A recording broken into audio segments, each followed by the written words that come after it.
Hi, I'm Reid, Executive Director of the National Lighting Bureau, and we're broadcasting from the studio of one of our sponsors, the International Brotherhood of Electrical Workers in Washington, D.C. We're here for the 9th Annual Lighting Forum, and I am joined by Anne-Marie Beckman, Chesapeake Lighting, Jessica Krometis of Hartranft Lighting Design, and Sarah Richter of SRD. The name of this panel is titled Women in Lighting Design. Welcome. Thank you. Well, thank y'all for joining me. And Anne-Marie, the first question goes to you. Tell us a little bit about challenges that women face in lighting. Wow, I think women just face the same challenges that they face in everyday life. You know, I was a single mum for a long time, so trying to coordinate childcare and work can be challenging. Construction has historically been more of a male-dominant environment, although I'm glad to say I feel like that's changing. But sometimes there can be some challenges, especially trying to explain to more on the contractor or construction side of it that, you know, women do understand the industry and the more technical aspects. Well, I was raised by a single mom, so I can sure empathize, and that's why I've always empathized with your organization. Now, you have started the DC chapter, is that correct? That's correct. And you were with another chapter and you broke off, or did you just establish a new chapter? Just establish the new chapter from scratch. Okay, and how did you decide to do that?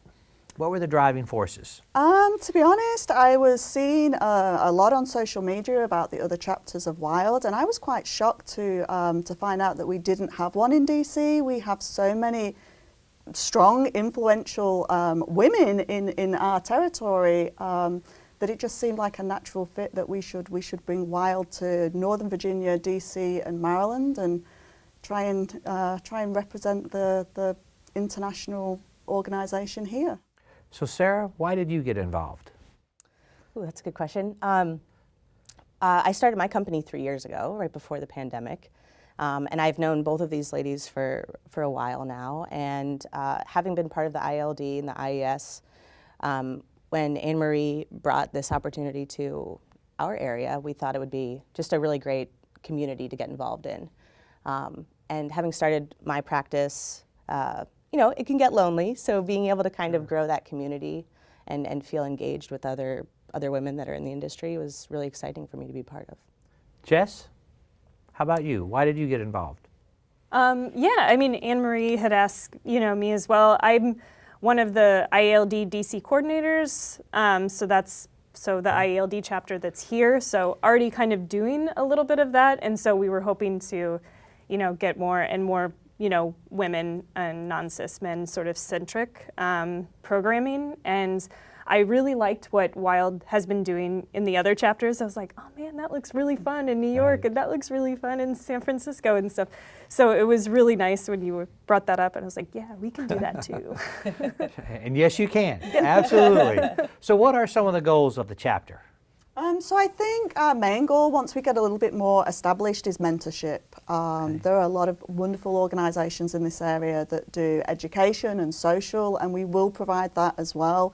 But we really feel like giving back to the lighting design community and just the community in general are going to be very prominent in what we want to do. So mentorship opportunities and also just some like local charity work.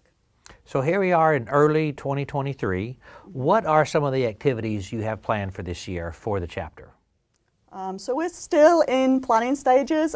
In fact, this afternoon we'll be doing a little bit more planning, but we do have a tour of a lighting installation planned for mid-February.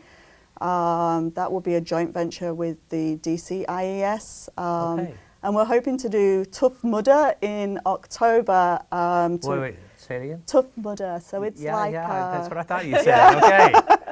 Okay. It's a sporting event, like a 5K race with some obstacles and things included, but we want to get the lighting design community involved in that to raise money for a local women's charity. Okay. Jess, how big is the chapter? Well, I mean, we had our first event last month, and that, I mean, I think we had 20 people show up, just under 20. And that was just by kind of like invitation kind of only. Like we put the blast out on like LinkedIn and some other things and help with, you know, Wild. The national chapter kind of helped us bring that, but that was just kind of us kind of talking around and trying to get people involved. And so that happy hour went really well, and we had you know, a diverse kind of group of people from but we're hoping to get more other disciplines involved instead of just reps and lighting designers. Okay, so of the 20, they were mainly reps, lighting designers. Yes. Okay. Do you have local dues? Do you have a checking account? Not yet. Yeah, we do not. So, so for 2023, membership is free. In 2024, for the whole Wild organisation, there will be a small membership fee, but I think like maybe $20 for the whole year, very nominal. So yeah, it's really just open to anybody to join. You know, when I talk about Wild and how successful the organization is, I'll ask people, I say, do you have any idea how much money they have in their checking account? And people are floored with that, and they think, wow, they must have a lot of money. And the answer has always been, and I don't today, they don't even have a checking account. Yeah, no right? money. Right? Yeah. Now, they may have today, but historically they haven't, because it's all done with volunteers. And I think that's why the organization is so successful. It's not money driven, it's volunteer driven. Absolutely. It's people with a passion. So Jess, tell our audience a little bit about some of the initiatives that Wild is doing. Well, there's a lot of different committees. I'm a part of the Lamplighter Coalition, which is... And this is the national you're speaking of. Yes. Okay, please. So this is about, it was originally formed for like sexual harassment and kind of just biases in general. So they had a couple initiatives like the Mocktail Initiative, trying to, you know, kind of normalize not drinking at these events and being unsafe. And they've also had a couple of like bystander training as far as like what to do if you're in a situation where it needs like some intervention or you need to be that person to stop something bad from happening. And so there's also the parenting group, which I think has been great for you know, women to have that resource about what do I do? How do I ask for flexible hours? How do I ask for these things? And so I think that those are, you know, really important for parents in our industry. Okay. Sarah, what committees are you involved in? Well, with the Wild Committee, but nothing at the national chapter yet. Just really trying to, well, owning my own company and getting that sort of in its infancy stage. Really just helping with the women locally. But do you find having a group that you can discuss problems and ideas with is helpful to you? Absolutely. I have a 2-year-old at home, so so that has been very, very challenging and rewarding. And so, yeah, Anne-Marie and I have talked about that a little bit, and it's just, I think the first event actually that we had, being able to talk to some of the other reps and the other lighting designers, we've got a broad range of ages and experience levels. So there's a lot of that sharing that's happening that just lets you know that there's a community out there for you to talk about that stuff. So. And then Marie, you wanted to be the president of the chapter. Was that a tough decision to do that? It was a little daunting, yes. I've never really been involved on a board level with an organisation, but it also just seemed like a natural fit. If I was the one that was going to push to start the DC chapter, then I should be the one to head it up. So I think that makes sense. So Sarah, closing comments? We're really excited to bring the chapter to the DC, Baltimore, and Virginia area. Know that the three of us are working really hard to make sure that we are having that outreach of the different cities. I think sometimes we kind of get stuck in the city that we're in and where we're working, so we would like to have a little bit more cross-pollination of those areas. So, closing comments, Jess?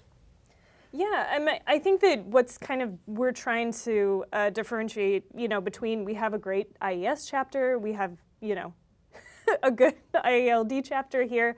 We're trying to differentiate ourselves as far as having those mentorship programs that we're not finding in those two groups, and trying to also, we have the flexibility to reach out to electrical engineers and women contractors and all of those things to bring everybody into. Right, and the fold. IES has their purpose, IALD has their purpose, and you guys are solving your own needs with WILD, where those other two organizations aren't chartered to really do that sort of thing. Closing comments? Yeah, just, if you go on the WILD International webpage, you can sign up for the Northern Virginia, DC, Maryland chapter newsletter. We also have our own LinkedIn page. So if you follow us on LinkedIn, you'll get any information. Where do we find you on LinkedIn? The same, just search for WILD, NVA, DC, MD. Okay. Yeah, and everybody's welcome, and it's not exclusive to women. We really just welcome anybody that supports women's rights and women in lighting. And it's not exclusive to design, women in lighting plus design, and I think that's very smart. Okay, thank you all. Thank you. Thanks very much.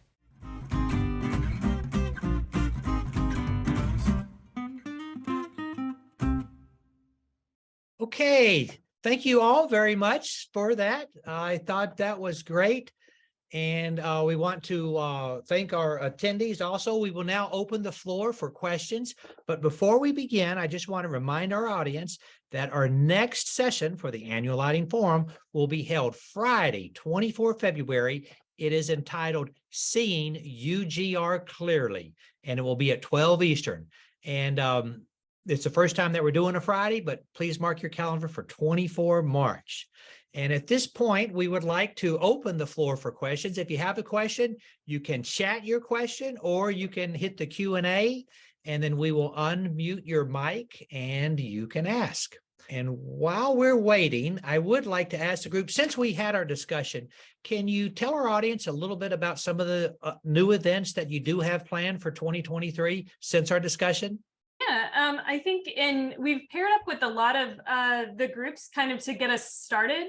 So we paired up with the IES for that group tour for the project tour. And then now in April, our event is going to be a trivia night. So this is going to be in Baltimore too. So like we said, we're trying to bring the whole DMV, trying to bring in people from Maryland and the Baltimore area. We have some great reps. There's great architecture firms there and contractors. So we're trying to get that bigger audience with having an event in Baltimore to try to also see that and expand. So that'll be at Lighting Environments in April. Okay, well, that sounds very exciting. Who's going to education next week? I think we all plan to be at education next week. Yep. Okay, and can you discuss some of the Women in Lighting plus Design plans for education? So Monday evening, Women in Lighting Design have like an open invitation out on social media for people to join them for cocktails or mocktails, just as a kind of pre-welcome. There will be a Women in Lighting Design booth at Leducation. I'll actually man the booth for an hour on the Tuesday, 2 o'clock to 3 o'clock, if anybody wants to say hi. And then on Wednesday for International Women's Day, we're trying to turn the whole pink. So everybody is encouraged to wear pink, just in support of women and WILD. Well, I think that's a great idea, and I can't wait to see how much pink we see. And I'll be in pink on Wednesday myself. And at Leducation, the booth is PF14. So and that's right in the lobby. So that is a great location. Here we go. We've got one coming in that just came in on the Q&A. I've missed this, but where can I find more information about the chapter? Do they have their own website? LinkedIn. And then what do they Google? They Google WILD, and then is it DC or is it Northern Virginia? Yeah, it's WILD DC MD Northern Virginia. Yeah, so the page is WILD DC MD NVA. And we've been trying to post our events through the LinkedIn page. We haven't been doing quite as much with Instagram, so that's kind of where you can find there. And then Anne-Marie also is taking in email addresses so that as events pop up, we can then distribute that to everyone on the listserv. Okay. So we do want to thank you all. We will have this video later this week. Well, today's Thursday, so we will have it tomorrow afternoon on YouTube available. And then we will post a link to it at the NLB website. Please do join us on Friday, 24 March for our last session of the year, Seeing UGR Clearly, and that will be at 12 noon Eastern. All right. Thank you all. We'll see you next week at Leducation. Thanks, Randy. All right. Thank you. Bye-bye.